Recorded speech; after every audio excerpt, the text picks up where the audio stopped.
শ্ৰদ্ধাৰ ৰাইজ, বহুতে মোক সুধি থাকে আমাৰ নিযুত বাবু আঁচনি কেতিয়া আৰম্ভ হ'ব, জীৱন প্ৰেৰণা আমি কেতিয়া পাম, জীৱন অনুপ্ৰেৰণা কেতিয়া পাম।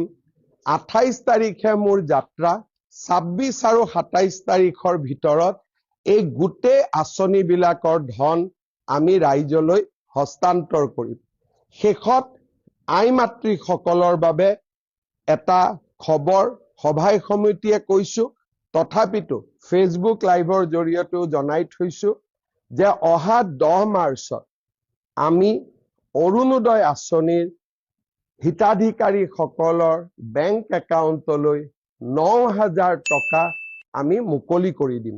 অৰ্থাৎ উন্নয়নৰ যাত্ৰাও চলিব, ৰাইজৰ মংগলৰ কাৰণে গ্ৰহণ কৰা আঁচনিসমূহো চলিব আৰু অসমৰ চুকে কোণে বিকাশৰ এই যি মন্ত্ৰ তাক আমি লৈ যাবলৈ চেষ্টা কৰিয়ে থাকিম।